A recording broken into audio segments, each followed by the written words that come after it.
Bon, on va calculer donc le centre de gravité. Centre de gravité, G, hein, centre de gravité au centre de masse. Donc, de surface plane, comme on a dit auparavant, de surface plane, homogène. Voilà, et on va prendre le cas encore du demi-cercle. Mais cette fois-ci, non plus en coordonnées cartésiennes. Hein. Coordonnées cartésiennes, c'est les coordonnées XY. Mais en coordonnées polaires. En coordonnées polaires. Donc avec rho et θ.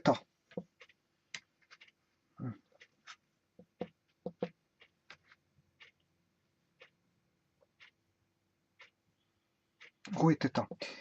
Voilà. Mais comme ici je vais faire un demi-cercle, ben, le rho, c'est le rayon. Hein, c'est le rayon. Le rho vaudra R. R, en fait, on aura en fonction de R et d'un dθ ici. R dθ. Et bien sûr, bon, pour les coordonnées cartésiennes, on allait de plus R à moins R, mais ici on ira de θ égale 0 à θ égale pi, vous l'aurez compris. Mais c'est ça qu'on va s'atteler à faire. On va faire le calcul du centre de gravité du demi-cercle, je veux dire en coordonnées polaires. Bon, il faut savoir que on a un centre de gravité, je positionne voilà, les axes ici. Enfin, ça, il n'y a déjà même pas besoin. Hein. Je veux dire. Bon, donc ici, on va mettre. Parce que ça, c'est en coordonnées cartésiennes. Hein. Quoique je peux refaire une transposition vers le cartésien. Bon, une coordonnée polaire, ça ceci. Si j'ai R ici, j'ai pas ρ, mais R, puisque c'est un demi-cercle, donc j'ai le rayon. C'est en X. On aura X et Y. Bon, si je veux transposer en coordonnées, on aura R et R fois.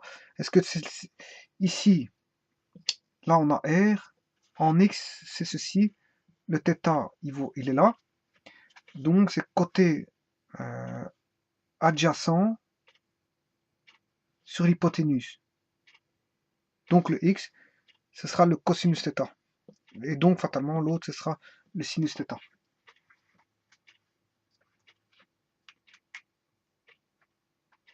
Voilà.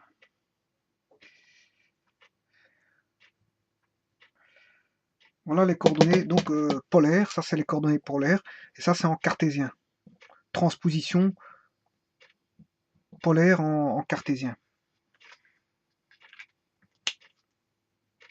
Non, polaire, on a ρ, mais ici ρ il est connu. Hein. Le rayon vecteur, c'est le rayon du cercle, du demi-cercle ici, le rayon du demi-cercle. Et ça, vous l'aurez compris, c'est valable quel que soit x, y appartenant au cercle C. Bon, ces équations-ci sont valables quel que soit le point x, y.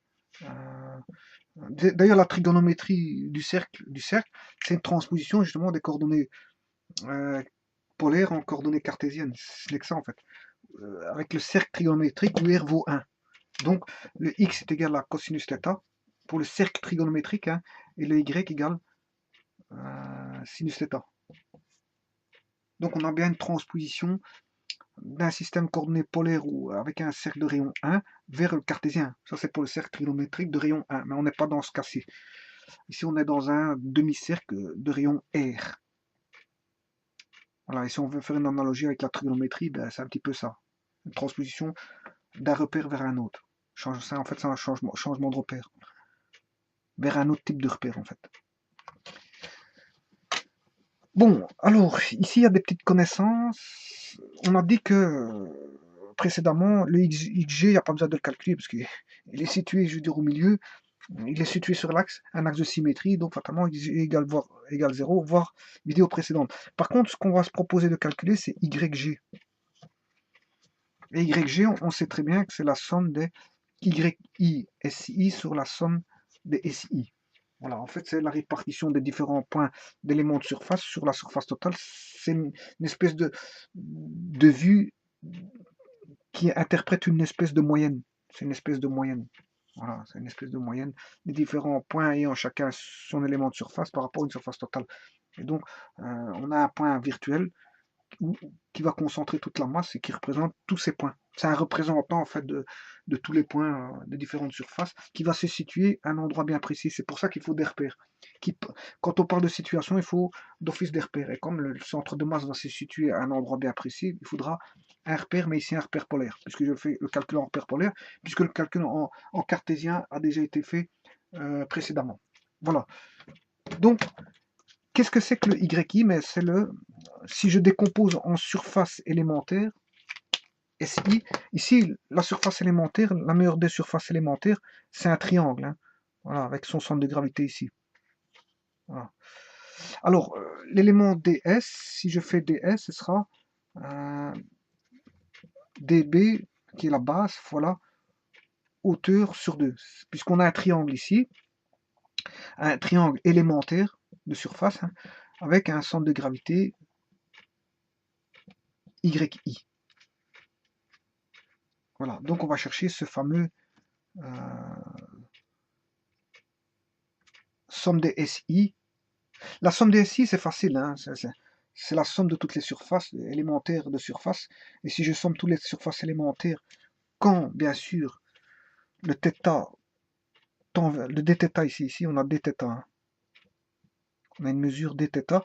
Quand dθ tend vers 0, ben on a, et qu'on somme tous les éléments surfaciques, on a la surface totale. Donc on sait bien que c'est pi r carré, il n'y a pas besoin de le calculer. Pi r carré, comme on a un demi-cercle, c'est pi r carré sur 2. Donc, on va se proposer de calculer ceci. C'est un petit peu comme l'exercice précédent en cartésien, sauf qu'ici, on est en polaire. Sachant que l'élément de surface, ici, c'est ceci, la base fois la hauteur. Mais la base, c'est, comme on a R, la base, c'est R dθ.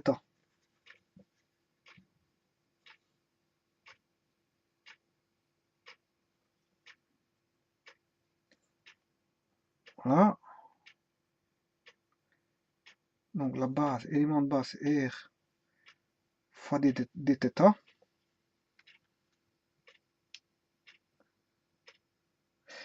Attention que dθ, c'est de l'angulaire, hein. Alors que R dθ, ce n'est pas de l'angulaire. C'est un élément en millimètres, centimètres, voilà. C'est un élément de longueur de circonférence, en fait. Adapté à l'angulaire. Fois et la hauteur, bon, si je dis que la hauteur, c'est h demi.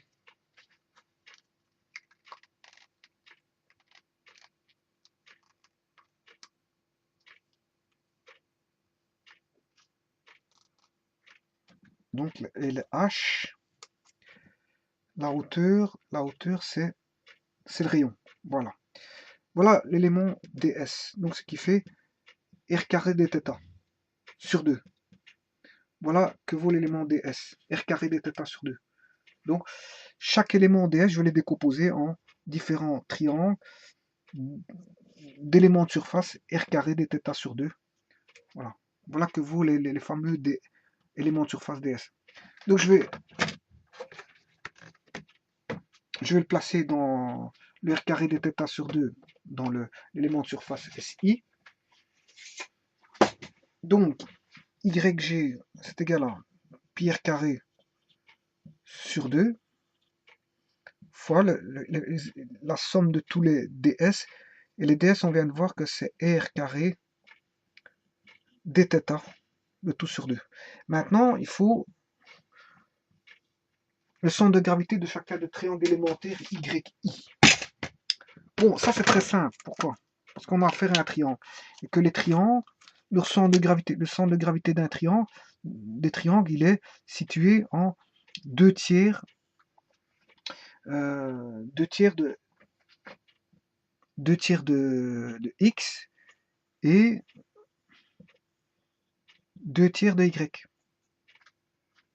2 tiers de x et 2 tiers de y. Voilà, ça c'est comme ça. Si on calcule le centre de gravité par la méthode vectorielle, on va trouver que c'est 2 tiers de... Il est situé toujours, un triangle a toujours situé comme ceci, hein, placé comme ceci, et toujours aux 2 tiers de x et aux 2 tiers de y.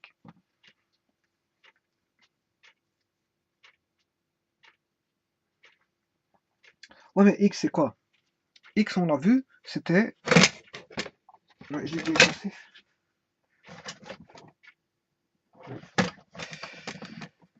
On a vu que le x était r cosinus θ et y r sinus θ. Donc, 2 tiers de x. 2 tiers de x égale 2 tiers de r cosinus θ. Et 2 tiers de y, c'est 2 tiers de r sinus θ. Voilà. Mais on s'en fout du x, parce qu'on sait bien que le centre de gravité de xg, on l'a déjà calculé, et il vaut 0. Il est situé en 0. Voilà, donc ce qui nous intéresse le plus, c'est 2 tiers de r sinus θ. Et ceci, c'est tous les petits centres de gravité élémentaires, tous des triangles élémentaires. Donc je vais incorporer ça dans l'équation ici. 2 tiers de r sinus θ fois r carré dθ sur 2. Voilà, ceci c'est ceci, et ceci c'est le centre de gravité, et ça c'est la surface élémentaire, le tout sur pi r carré. Pi r carré, voilà, sur 2.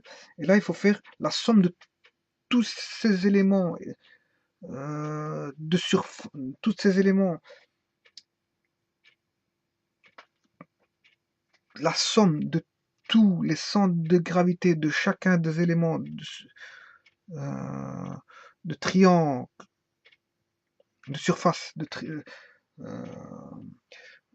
il faut faire toute la somme des centres de gravité de chacune des surfaces. Et il faut sommer tout ceci, en fait. Et diviser par la surface totale, qui est pi r carré sur 2. Voilà, il faut calculer ça. Bien sûr, de où à où. Vous l'aurez compris, je l'ai dit tout à l'heure. Mais le θ, il va varier. Le θ va varier de combien à combien? De θ égale 0, de l'angulaire θ égale 0, à l'angulaire θ égale pi. Alors, on va aller de 0 à pi. Bon, il faut faire l'intégrale de 0 à pi de tous ces éléments de triangle, avec chacun leur position de, comment est-ce qu'on appelle ça, de centre de gravité élémentaire, de triangle élémentaire, les sommer, et on va voir, enfin, en fait, divisé par le surface totale, on va voir le YG, c'est-à-dire la position du centre de gravité en Y. Bon, là, il y a des petits calculs. Il nous reste plus que des petits calculs, bien sûr. C'est de θ égale 0 à θ égale pi. Et en faisant ceci, normalement, on va trouver la réponse. Normalement. Bon, par contre, ici, il faut que je fasse le tableau. Hein, ce qui n'a rien à voir avec ça. Bon. Ici, j'ai r fois r carré. Ça fait du r cube. Ça fait du r cube. Du r cube divisé par ce r carré là, bon, on aura du r. Voilà. Je simplifie tous les r. R fois r, ça fait r cube. Divisé par r carré, ça fait r. Voilà. Comme ceci, j'ai déjà r. Voilà. Maintenant, je vais m'occuper des constantes. J'ai 2 et 2, ça se simplifie, il reste 1 tiers. Donc, il va rester 3 pi demi. Voilà, comme ceci, je n'ai plus de constante à l'intérieur du chaîne intégrale, mais j'ai l'intégrale de sinus θ dθ. Bon, mais la primitive de sin, c'est cos, cosinus θ entre les bornes 0 pi. Donc, ce qui est cosinus de pi moins cosinus de 0. Voilà. Donc, on a cosinus de pi moins cosinus de 0. Alors, sinus de 0, ça fait 0. Cosinus de pi, cosinus de 0, ça fait 1, plus 1. Cosinus de pi, logiquement,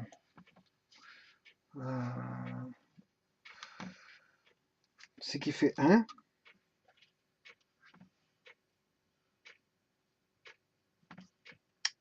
cosine de pi, 0 pi.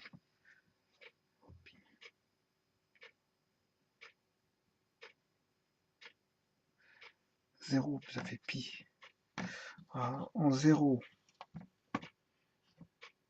donc sinus de 0, ça fait... Donc, on a dit que x égale r cosinus θ. R cosinus θ. Et comme on est dans le cercle trigonométrique, on a 1 x égale cosinus θ. Voilà. Bon, si j'ai 0,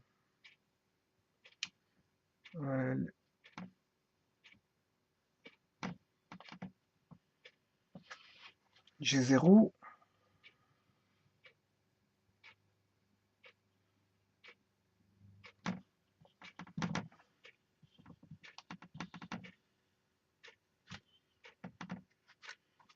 donc sinus de 0, ça fait 0.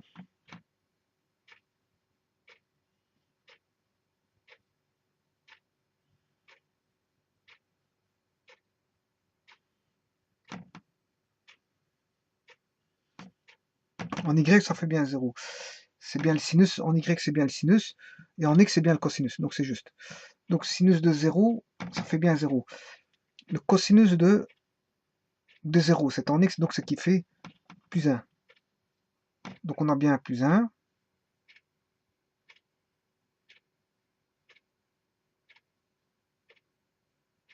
Et cosinus de pi, il fait moins 1.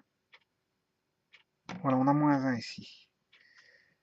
On a moins 1, ce qui fait moins 2.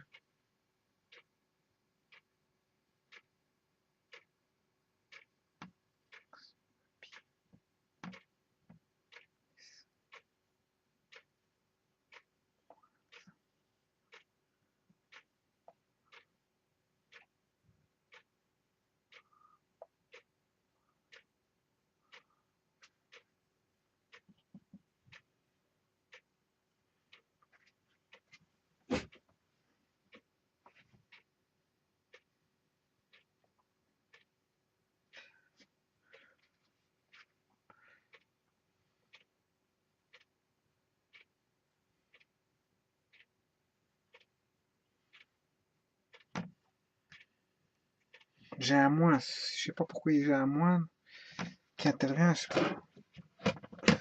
3 pi demi.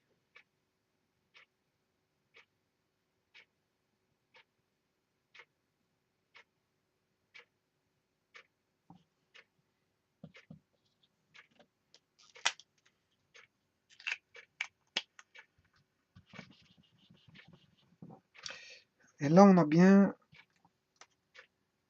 moins 4R sur 3 pi. J'ai bien 3 pi demi, moins 2 qui est moins 1, moins 1. Moins 2, ce qui fait moins 4R sur 3 pi. Pourquoi ce moins-là? Donc normalement, je dois obtenir de plus.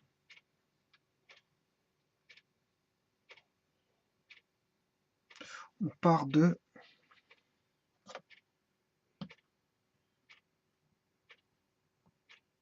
pi à 0. Est-ce qu'on va de 0 à pi ou de pi à 0?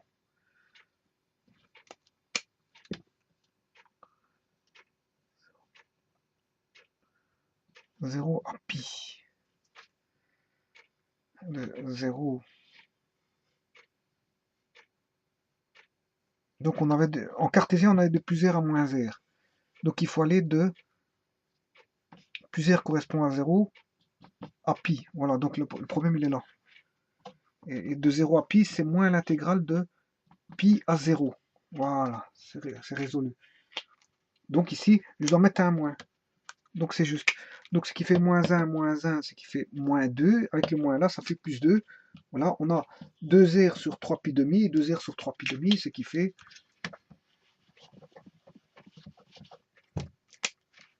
2r sur 3 pi fois, donc divisé par 2, c'est fois 1 demi, divisé par la fraction, divisé par 1 demi, ça revient à multiplier par 2. Donc c'est fois 2 sur 3pi, c'est qui fait 4R sur 3pi. Et voilà, le compte est bon. Le compte est bon. Donc en fait, le centre de gravité YG est bien en 4R sur 3pi. Et ça, on l'avait déjà vu dans une vidéo précédente au niveau du cartésien. Donc, que ce soit en polaire ou en cartésien, ça ne dépendra pas ni de x ni de y, ni de θ, ni mais de R. Dépendra que de R. Dépendra que de R.